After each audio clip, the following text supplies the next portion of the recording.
یزید ملعون نے اہل بیت علیہم السلام کو رہا کرتے ہوئے امام سجاد علیہ السلام کو مخاطب کر کے کہا،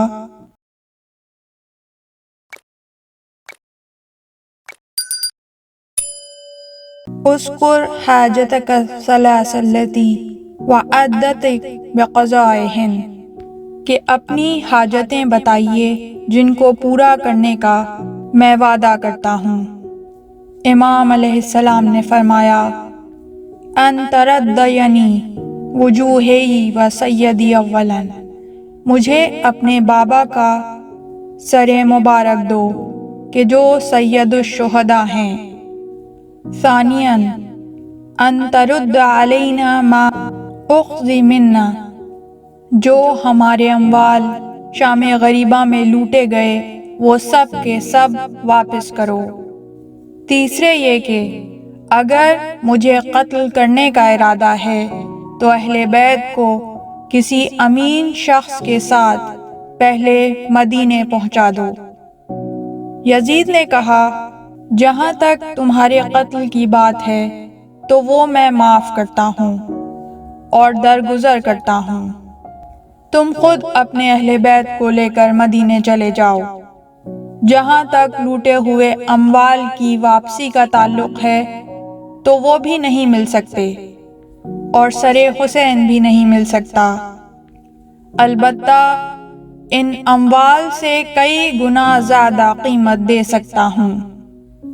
امام سجاد علیہ السلام نے جواب میں فرمایا، اما مالک ما نرید وہو موفر علیک، تیرے اموال کی ہمیں کوئی حاجت نہیں، وہ تجھے نصیب ہوں، ہمیں دنیاوی اموال کا لالچ نہیں، اپنے لوٹے ہوئے اموال کو بھی اس لیے مانگ رہا ہوں کہ ان فیہا مغزل فاطمہ بنت رسول اللہ، ان اموال میں ایسے لباس اور چادریں تھیں جو حضرت فاطمہ بنت رسول اللہ نے اپنے ہاتھوں سے بنائی ہوئی ہیں۔ ان میں جناب فاطمہ کی چادر، مقنا، قمیض اور پیرہن شامل ہیں، اور یہ مناسب نہیں کہ سیدۃ النساء العالمین کے لباس اور بنی ہوئی چیزوں کو نامحرم استعمال کریں۔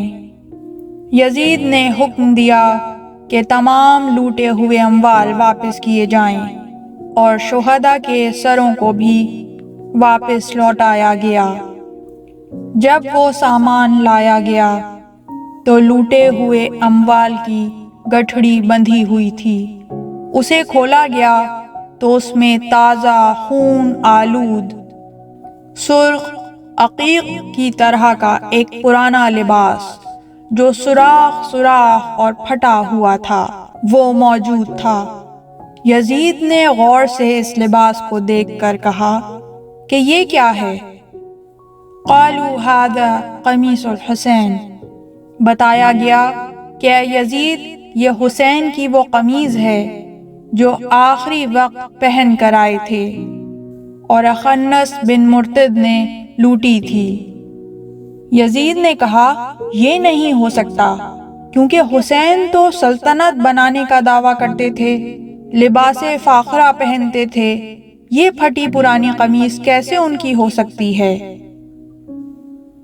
کہا گیا کہ یہ لباس اس لیے امام حسین علیہ السلام نے پہنا تھا کہ پرانا سمجھ کر لوٹا نہ جائے اور بطور کفن بدن امام پر رہے، لیکن ظالموں نے اس قدر ظلم کیا اور اس قدر لوٹا کہ کربلا کی ریت ان کا کفن بن گئی۔ یزید نے پوچھا کہ اس میں اتنے زیادہ سوراخ کیوں ہیں؟ کہا گیا کہ یہ سوراخ تیروں اور نیزوں کے لگنے کی وجہ سے ہیں۔ جب اہل بیت علیہم السلام کی نظر اس خون آلود کرتے پر پڑی تو ان کے رونے کی صدائیں بلند ہوئیں اور واہ حسینہ کے بین ہونے لگے۔ زینب کبریٰ سلام اللہ علیہا نے اس قمیص کو اپنے سینے سے لگایا، بوسے دیے اور اپنے ساتھ مدینے لائیں، اور جب اپنی ماں کی قبر پر پہنچیں تو رنج و غم کے اور آہ و فغاں کے بین بلند کیے کہ اماں حسین کو ساتھ لے گئی تھی، لیکن بغیر حسین کے واپس آئی ہوں، البتہ ایک نشانی لائی ہوں۔ پھر چادر سے وہ قمیض نکالی اور ماں کی قبر پر پھیلا دی۔ بی بی فاطمۃ الزہرا کی قبر کھلی، جناب زہرا سلام اللہ علیہا کا ہاتھ باہر آیا اور امام حسین علیہ السلام کی قمیض کو اپنی قبر میں رکھ لیا۔ آج تک جن سادات اور غیر سادات نے جناب زہرا سلام اللہ علیہا کو خواب میں دیکھا ہے تو اسی حالت میں کہ وہ خون آلود پیرہن ان کے پاس ہے، اور مستند ترین روایات کے مطابق جب روز قیامت سیدۃ النساء العالمین قبر سے اٹھیں گی اور میدان محشر میں تشریف لائیں گی، وَبِيَدِهَا قَمِيصُ الْحُسَيْن، تو میدان حشر کے وسط میں عرش الہی کے سامنے کھڑی ہو جائیں گی، اور وہ خون آلود سوراخ سوراخ پیرہن سر پر رکھ کر آواز دیں گی، الہی احد قمیص الحسین، یا الہی مجھے بتا کہ یہ میرے بیٹے حسین کا پیرہن ہے۔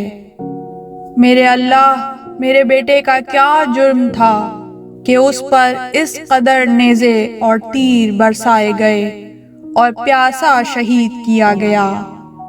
میرے اللہ، میرے اس مقدمے کا فیصلہ فرما اور میرے بیٹے کے دشمنوں کو واصل جہنم فرما، اور جو لوگ میرے حسین کے ان مصائب پر ساری زندگی روتے اور غم مناتے رہے ان کو جنت میں داخل فرما، اور میں اس وقت تک جنت میں نہیں جاؤں گی جب تک میرے بیٹے حسین کے غم میں مخلصانہ طور پر رونے والے جنت میں نہیں چلے جاتے۔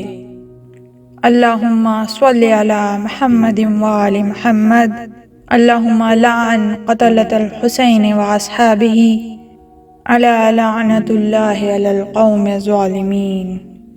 پروردگار رحمتیں نازل فرما محمد اور ان کی پاک آل پر، اور ہمارا شمار ان کے مخلص چاہنے والوں میں فرما، اور روز محشر ہمیں سیدۃ النساء العالمین اور سید الشہداء کی شفاعت و معیت نصیب فرما۔ اس طرح کی مزید تحقیقی، علمی اور تاریخی ویڈیوز دیکھنے کے لیے چینل کو سبسکرائب کیجیے اور بیل آئیکن پہ کلک کیجیے۔ ویڈیو کو لائک کریں اور کامنٹس کے ذریعے بتائیے کہ آپ کو ویڈیو کیسی لگی۔ اگلی ویڈیو تک کے لیے خدا نگہدار۔